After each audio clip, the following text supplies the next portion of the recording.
Assalamu alaikum dear students. This is our first video in Unit 10, Peshawar Board first year course. The title of this unit is Trigonometric Identities of Sum and Difference of Angles. इस unit में हमने trigonometric functions और trigonometric identities के बारे में पढ़ना है। लेकिन सबसे पहले हम ट्रिग्नोमेट्री के डेफिनेशन पे आते हैं। Dear students, trigonometry is that branch of mathematics in which we study about triangles. और आप जानते हैं कि triangle is a closed geometrical figure consisting of three sides or three angles. Student, आप जानते हैं कि triangle trigonometry का वो फिगर है जिसमें हमारे पास तीन साइड्स या तीन एंगल्स होते हैं। फिगर में एक ट्राइंगल ABC दिया गया है। इस ट्राइंगल में वर्टेक्स ए पे एंगल थीटा बनाया है। अगर हम एंगल थीटा के हवाले से देखें तो परपेंडिकुलर BC बनता है, बेस AB और हाइपोटेन्यूज AC है। स्टूडेंट्स, आप जानते हैं कि राइट एंगल ट्राइंगल में एंगल का जो सामने वाला साइड है, जो अपोजिट साइड कहलाता है, इसको परपेंडिकुलर बोलते हैं। बाकी दो साइड्स में से AC लार्जेस्ट साइड है जो हाइपोटेन्यूज है और AB एडजेसेंट साइड है जो बेस है। So in this triangle AB is base, BC is perpendicular and AC is the hypotenuse. Students, अगर हम इन साइड्स की रेशो लेते हैं तो हमारे पास कुछ फंक्शंस बनते हैं जिनको हम ट्रिग्नोमेट्रिक फंक्शंस बोलते हैं। अब स्टूडेंट्स, हमारे पास यहाँ पे कुल तीन साइड्स हैं। इसकी हम कितने रेशोस बना सकते हैं? आप जानते हैं कि एक रेशो के लिए हमें दो साइड्स को चुनना पड़ता है। टोटल साइड्स 3 है और 3 में से हम दो साइड्स एक रेशो के लिए चुनते हैं। टोटल नंबर ऑफ रेशोस कितने बनते हैं, आइए ज़रा इसको समझते हैं। स्टूडेंट्स, हमने चैप्टर नंबर 6 में परम्यूटेशंस के बारे में पढ़ा है। परम्यूटेशंस के टॉपिक में हमने जो फार्मूला बनाया था जो टोटल नंबर ऑफ परम्यूटेशंस को कैलकुलेट करता है, वह है NPR is equal to n factorial divided by n minus r factorial. आप जानते हैं कि यहाँ पे n total number of objects को और r number of selected objects को डिनोट कर रहा है। मौजूदा प्रॉब्लम में हमारे पास ऑब्जेक्ट्स साइड ऑफ ट्राइंगल है। टोटल नंबर ऑफ साइड्स 3 है और एक रेशो के लिए हम दो साइड्स चुनते हैं। बस हमारे पास इन की वैल्यू 3 है और r की वैल्यू 2 है। अगर हम इन की जगह 3 और r की जगह 2 पुट कर ले तो इस फार्मूला से हमारे पास 3 factorial divided bye 3 minus 2 factorial बन रहा है, जो 3 फैक्टोरियल डिवाइडेड बाय 1 फैक्टोरियल के इक्वल है। आप जानते हैं कि 3 फैक्टोरियल पहले तीन नेचुरल नंबर्स का प्रोडक्ट है। 3 factorial is the product of first 3 natural numbers, so this is 1 2 3। Calculation करने के बाद हमें आंसर 6 मिलता है। स्टूडेंट्स, यहाँ हमारे पास टोटल नंबर ऑफ परम्यूटेशंस यानी टोटल नंबर ऑफ अरेंजमेंट्स 6 बनते हैं। आप जानते हैं कि हर एक परम्यूटेशन एक रेशो को डिनोट कर रहा है और हर रेशो एक ट्रिग्नोमेट्रिक फंक्शन डिफाइन करता है। बस हमारे पास टोटल 6 ट्रिग्नोमेट्रिक फंक्शंस बनते हैं। आइए इन 6 ट्रिग्नोमेट्रिक फंक्शंस के नाम पढ़ते हैं।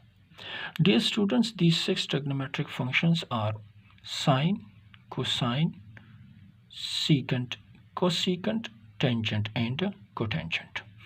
अब हम इनके definitions पे आते हैं। Students, the ratio of perpendicular to hypotenuse is called sine. इसी तरह the ratio of base to hypotenuse is called cosine or cos. If we reciprocate sine, then the reciprocal 1 over sine is called cosecant, which is hypotenuse over perpendicular. Similarly, if we reciprocate cosine, then 1 over cos is called secant. Sine divided by cos is called tangent, whereas the reciprocal of tangent, which is cos over sine, is called cotangent. These are the 6 trigonometric functions. इस unit को बाकायदा start करने से पहले हम quadrant का idea लेते हैं, क्योंकि स्टूडेंट्स, आप जानते हैं कि मुख्तलिफ क्वाड्रेंट्स में ट्रिग्नोमेट्रिक फंक्शंस के साइन मुख्तलिफ होते हैं, कहीं पे पॉजिटिव तो कहीं पे नेगेटिव। तो पहले आइए हम क्वाड्रेंट को समझते हैं। स्टूडेंट्स, अगर हम प्लेन में दो म्यूचुअली परपेंडिकुलर एक्सिस कंसिडर कर लें, जिस तरह के यहाँ फिगर में दिया है, पहला एक्सिस हमारे पास एक्स ओ एक्स प्राइम है और दूसरा एक्सिस हमारे पास वाई ओ वाई प्राइम है। These two mutually perpendicular axes divide the whole plane into four parts. Each of this part is called a quadrant. तो यहाँ पे हमारे पास चार क्वाड्रेंट्स बनते हैं। पहला है एक्स ओ वाई, दूसरा है वाई ओ एक्स प्राइम या एक्स प्राइम ओ वाई, तीसरा है X prime O Y prime और चौथा है एक्स ओ वाई प्राइम।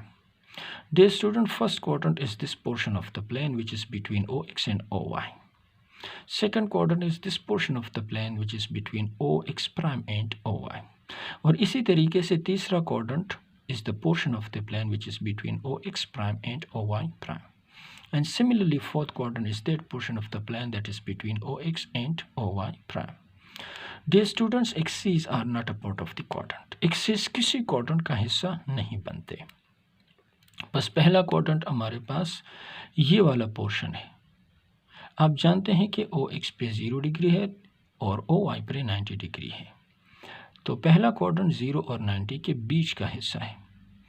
यहाँ 90 डिग्री और यहाँ पे 180 डिग्री, तो दूसरा क्वाड्रेंट 90 और 180 के बीच का पोर्शन है।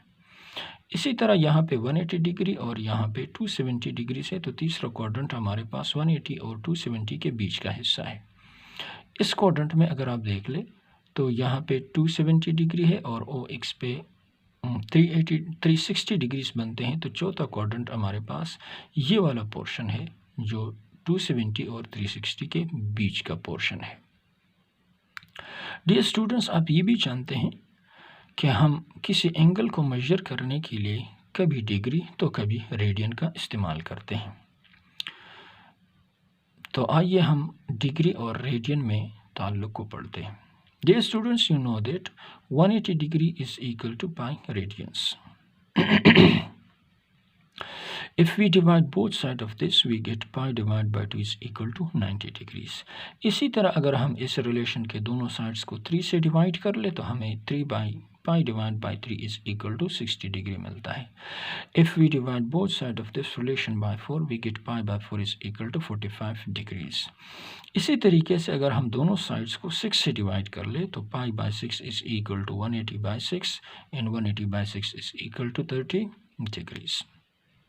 Now dear students, the first topic of our this chapter, this unit is fundamental law of trigonometry. But before to come to this law, the proof of this law, we are considering an idea from vectors. Dear students, you know that a vector can be represented in this form. If we have vector f, this is equal to f magnitude cos of theta I and f magnitude sin of theta j. If F is a unit force, then the magnitude is 1. This F magnitude equals 1, this F magnitude equals 1. So a force of magnitude 1 unit can be represented by cos of theta I plus sin of theta j. Dear students, in the present proof, instead of force, we will consider unit vectors. Now we come to the proof. Dear student, the theorem we are going to prove is fundamental law of trigonometry. It is basically an identity of the form cos of alpha minus beta equals cos alpha cos beta plus sin alpha sin beta. Students, इस proof को आसान बनाने के लिए हम दो unit vectors चुनते हैं जैसा कि फिगर में दिया गया है। हमने यहाँ पे एक यूनिट वेक्टर ए के नाम से लिया है जो एक्स एक्सिस के साथ अल्फ़ा एंगल बनाता है, और दूसरा यूनिट वेक्टर हमने बी के नाम से लिया है जो एक्स एक्सिस के साथ एंगल बीटा बना रहा है। Suppose that A and B are unit vectors making angles alpha and beta as shown in the figure. जैसा कि हमने पहले देखा है कि यूनिट फोर्स को हम डिनोट कर सकते हैं cos थीटा आई प्लस साइन थीटा जे। अब यहाँ थीटा हमारे पास फर्स्ट वेक्टर के लिए अल्फ़ा है, तो थीटा की जगह हम ए के साथ अल्फ़ा इस्तेमाल करेंगे, और दूसरा वेक्टर बी है जो एंगल बीटा बना रहा है, तो वेक्टर बी को रिप्रेजेंट करने के लिए हम बीटा का इस्तेमाल करेंगे। So using that relation, we can say that a unit vector is equal to cos of alpha I plus sin of alpha j. And similarly, the vector beta is b is making an angle of beta, so that can be represented as b unit vector equals cos beta I plus sin beta j. Dear student, for the proof of this result, we are taking the dot product of these two relations. So taking dot product of these two, the left side a cap will be in dot with the left side of the second relation b cap, so we have a cap dot b cap, and the right side of both the relations will be attached with the dot product. Dear students, from the definition of dot product, we have that if we have a vector a and another vector b and we take the dot product of these two, then from the definition we have a vector dot b vector is equal to magnitude of a, magnitude of b, and cos of theta, where theta is the smallest angle between a and b. So from this definition we can say that the dot product of two vectors a and b is equal to the magnitude of first, the magnitude of second, and the cosine of angle between them. Now we apply this result on a cap dot b cap.